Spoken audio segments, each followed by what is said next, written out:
I know how important it is to make sure you can see people in Fortnite and have the best color settings because it makes the game so much more enjoyable. It's annoying when it's dark and you can't see, especially this season. It's so color dependent and the colors blur so much. Sometimes it's hard to see people when you're box fighting or anything else. So what we're going to do in this video is show you some secret settings you can go ahead and change, and also colorblind mode and a bunch of everything that you need to know. So make sure you watch this. I'm going to go ahead and show you a real quick clip to show you how clear my game is, so you can go ahead and estimate what your game looks like and see if this is what you want. So here's the clip.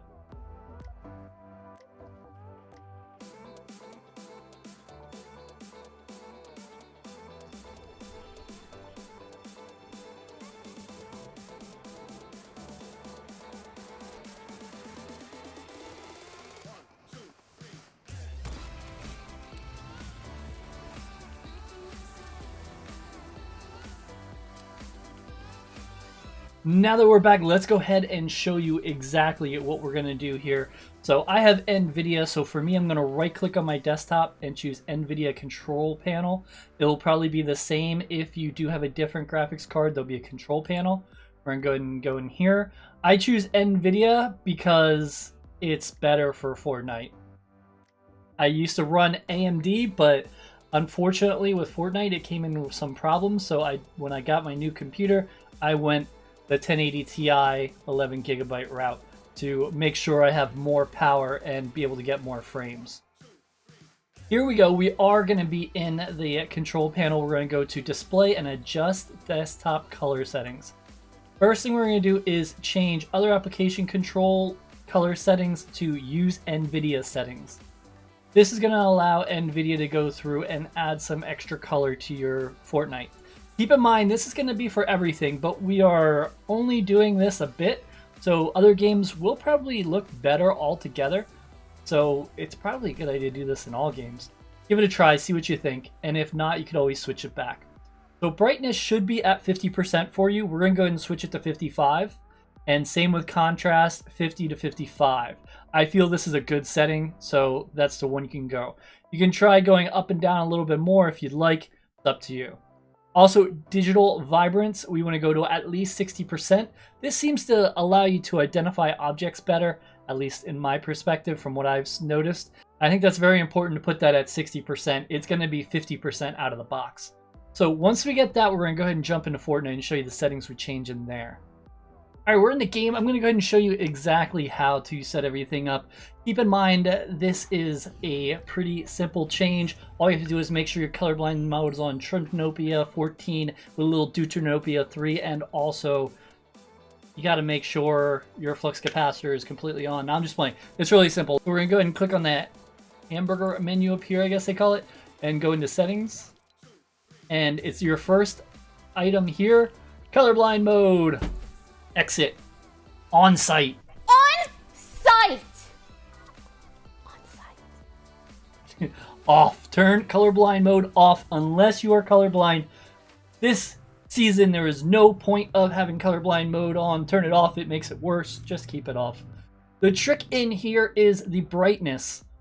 You want to go ahead and up it. I think 130% is a nice sweet spot, but most people say between 125 and 150. For me, I like 130. It's just a little extra than the 130. And that's going to go ahead and make your screen look as clear as mine did. And again, I'll show you some more footage here real quick just to see how easy it is to see. And, you know, nighttime and in builds and everything, it seems super fresh and crisp. I also recently was able to get my frame rate a lot better. So I'm going to go ahead and do a video on that very shortly so I can go ahead and show you how to increase your FPS. And I think the lowest I was hitting was like 130, which, you know, before this I was hitting like 30 and 60. So it's big difference. And that's while recording, because I use my computer to also record. I only have one computer for that. A lot of people have two computer setups. And for Fortnite, if you're a streamer slash YouTuber, I think it's a good idea to go ahead and use a two computer setup, just because then you have that extra power for your game. So in the future, I may go ahead and do that because I do have an old PC that's not really that old that I can go ahead and set up or when I'm ready to upgrade, because I would love to upgrade like every like 2 years or year and a half or so. Then I can go ahead and bounce this one over to that one and create another one. The only thing is it makes the room incredibly hot already because my PC runs so warm, and then I have, you know, my light's behind, the camera's on. So a lot of tech in here with the mic and everything.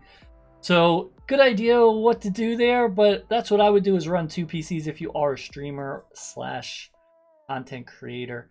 And I hope this brightened up your stream nice and lively, because I'll tell you, in the game it makes a huge difference.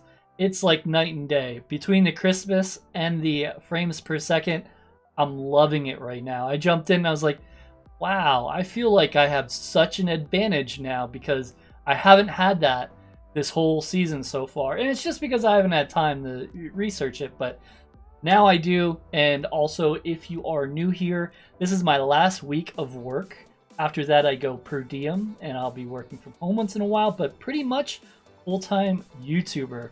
After 12 years on this job and been with other jobs nonstop, it is going to be crazy. You're going to see practically daily content coming from this channel and my second channel, Helpful Tutorials. So I'm excited for the adventure. If you have an iPhone, make sure you check out my second channel, Helpful Tutorials. And yeah, thanks so much for being here for the ride. Not many people make it this far. You did, so thank you so much for that. And here are some other videos I know you'll enjoy. I'll see you over there.